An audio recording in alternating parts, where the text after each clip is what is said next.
Vamos lá, começamos então Liberdade de Opinião, conversando com a jornalista Rita Lizauskas. Oi, Rita, uma ótima tarde para você. Boa tarde, Cine, boa tarde a todos que estão acompanhando o Visão com a gente aqui na CNN Brasil. Rita, vamos avançar nesse assunto. O ministro Alexandre de Moraes, do Supremo Tribunal Federal, autorizou que o deputado Daniel Silveira participe hoje da sessão da Câmara que deve decidir se mantém ou não a ordem de prisão contra ele. O Silveira poderá participar por videoconferência, o deputado Daniel Silveira. Moraes também determinou a suspensão das contas de redes sociais do deputado. Facebook e Instagram, por exemplo, já cumpriram essa ordem. O Twitter deve suspender a conta ainda hoje. Daniel Silveira passou a noite na unidade prisional da Polícia Militar em Niterói, na região metropolitana do Rio de Janeiro.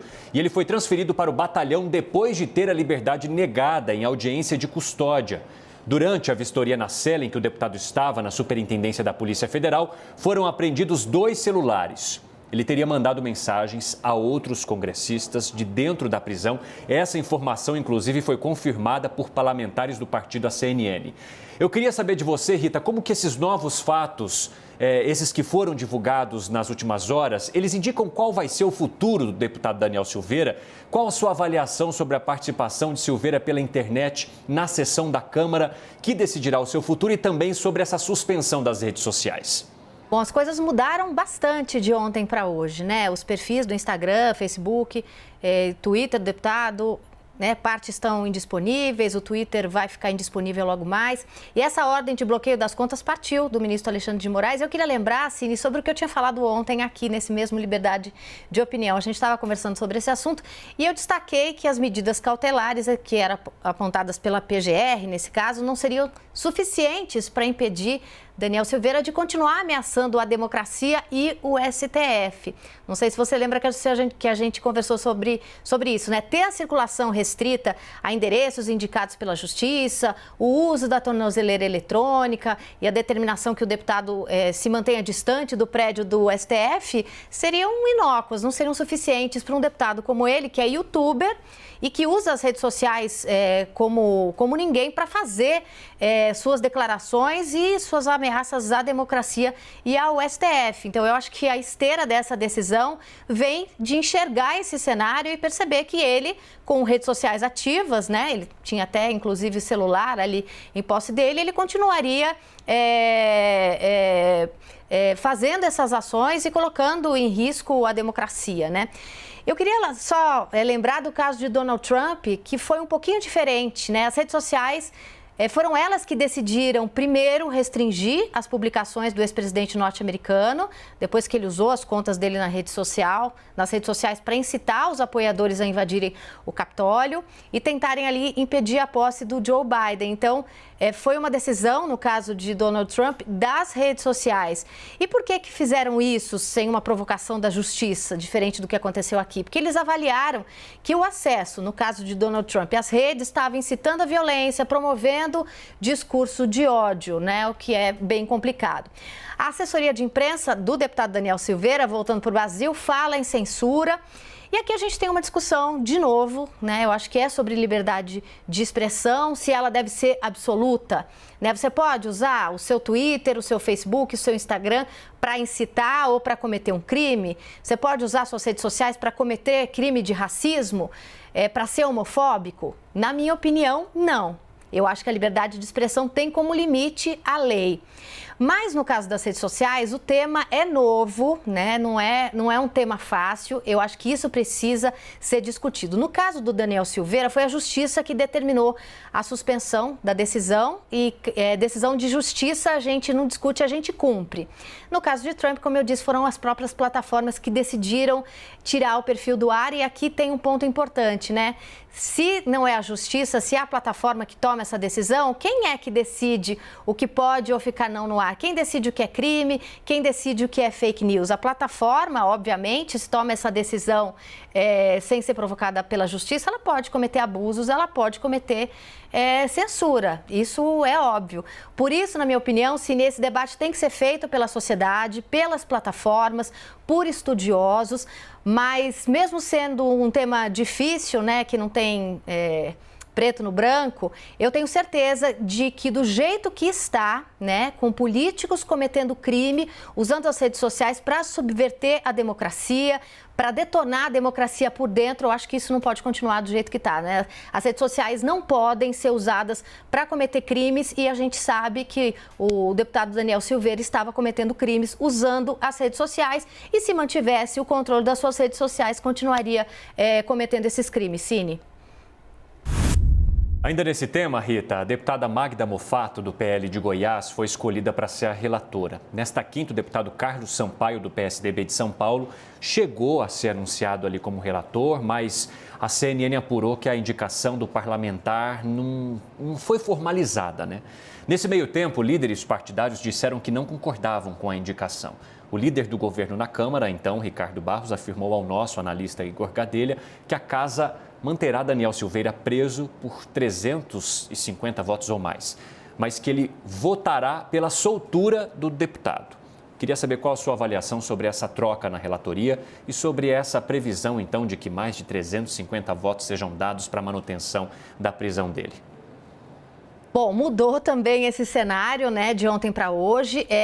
O Silveira, ele não foi formalizado, mas ele deu entrevistas como relator, né? Então, assim, quando a gente ouve de manhã o Arthur Lira falando que não tinha sido anunciado, a gente sente um cheirinho de mudança ali no ar. Não deve ter sido bem assim, porque ele deu entrevistas, inclusive apontou para que caminho ia o relatório dele, né? Bom, além da mudança da relatora, sai Carlos Sampaio, do PSDB, entra a Magda Mofato, do PL. Vamos falar um pouquinho sobre essa troca do relator. Parece que o Carlos Sampaio, que é deputado do PSDB, não foi bem recebido pelo Centrão, né? E como você disse, essa apuração foi trazida pelo nosso analista de política, o Igor Gadelha. Carlos Sampaio, ele é do PSDB, que é o partido do João Dória.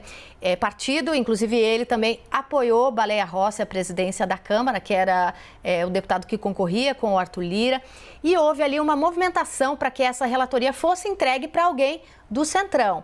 A deputada Magda, ela tem um perfil diferente, bastou um minutinho no perfil dela no Twitter que a gente consegue ver que ela é apoiadora de Jair Bolsonaro e ela compartilha tweets do presidente das pautas mais ideológicas, né, dele, como o decreto das armas, por exemplo, e ela mesmo foi ao Twitter para justificar a escolha. Ela deu entrevista para a gente, né, para a CNN, mas ela foi ao Twitter e disse que foi escolhida pelo seu perfil independente e sério, aspas dela, mas disse que não pode adiantar o relatório, disse isso no Twitter, disse isso para a gente também, em entrevista ao Live CNN, e reiterou que a missão dela é defender a democracia e a Constituição. Então, ela deu entrevista ao Live CNN, foi por esse mesmo caminho, disse que está fazendo uma investigação profunda do assunto, se recusou a apontar um caminho para esse relatório que tem que ser apresentado ainda hoje, ao contrário do que fazia o Carlos Sampaio ontem, né? Ele chegou a dar entrevistas como relator e apontava que era favorável à manutenção da prisão do deputado Daniel Silveira, né? Então, se a gente ainda tem um relatório que não sabe para que caminho vai apontar, fica um pouco difícil a gente cravar que realmente o caminho é de manter essa prisão. O cenário é outro, mas eu acho que o desgaste da Câmara, se for afrontar uma decisão do STF, não aprovando essa manutenção da prisão, talvez seja um desgaste que os deputados não topem fazer. Por isso, eu tendo a acreditar que eles vão assinar embaixo dessa prisão do STF. É bom a gente não esquecer que alguns deputados respondem processo no STF, no Supremo Tribunal Federal. Inclusive, o presidente da Câmara, o Arthur Lira, que é réu por corrupção em 2 ações do Supremo. Ou seja, vale a pena afrontar o STF? Vale a pena essa briga por Daniel Silveira, que é um outsider da política, é um sem turma ali na Câmara, é um incendiário, é alguém que pede AI-5, né? Uma ação que, segundo a história nos lembra, uma ação que fechou o Congresso, né? O ato institucional número 5 fechou o Congresso, deixou a Câmara numa situação delicadíssima com essas declarações que ele fez, né? Então, parece que essa conta está sendo feita pelo Senado, embora tenha essa mudança de cenário com a mudança na relatoria, mas eu acho que apoiar Daniel Silveira seria um desgaste que acabaria chamuscando o Legislativo, não só com o STF, mas também com a opinião pública. Mas é bom a gente observar, porque as coisas mudaram pró-Daniel de ontem para hoje. Não está tão certo assim o que vai acontecer hoje, Cine. Rita, vamos para um tema agora que pode mexer, né, com o bolso de todos nós. A Petrobras anunciou um aumento no preço dos combustíveis. A partir de hoje, então, o preço do litro da gasolina nas refinarias sobe mais de 10%, 10,3%, né? Do diesel mais de 15%. Durante a transmissão que faz todas as quintas-feiras pelas redes sociais, Bolsonaro criticou o reajuste e disse que vai zerar o imposto federal sobre o diesel por 2 meses, mas sem dizer qual seria o impacto da medida na arrecadação. Vamos ver. Eu vou criticar. É um aumento fora da curva da Petrobras.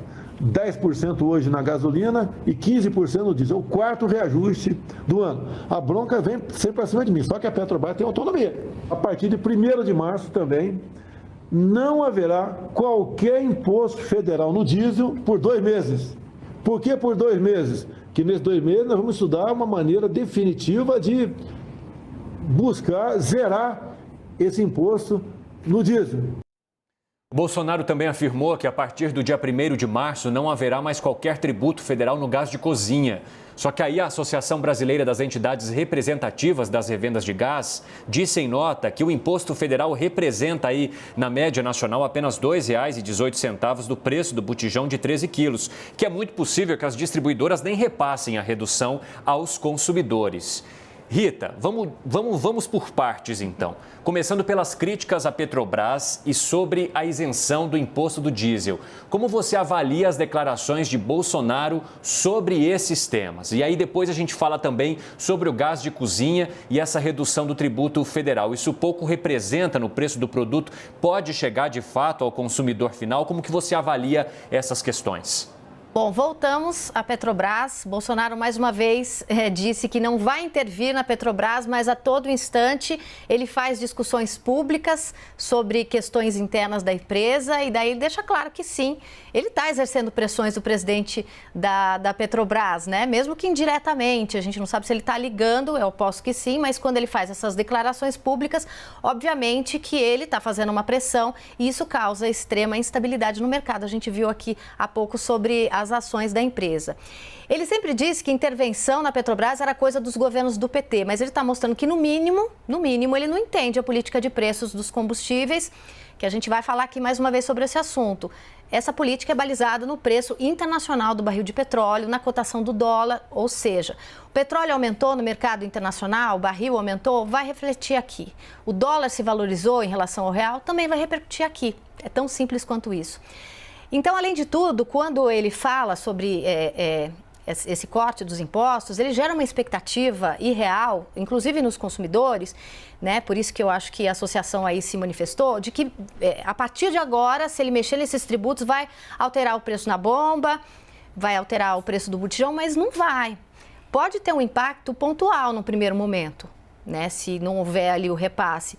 Mas assim que os preços do petróleo subirem mais uma vez lá fora, e tudo indica que isso vai acontecer, o preço do litro do diesel, da gasolina, volta a subir, o do botijão também. E tem mais, eu acho que aí tem uma questão econômica. Essas perdas de arrecadação, como essa, elas precisam ser compensadas, né, segundo a Lei de Responsabilidade Fiscal. Ou seja, ele precisa apontar, em algum momento, onde haveria compensação dessa renúncia de impostos.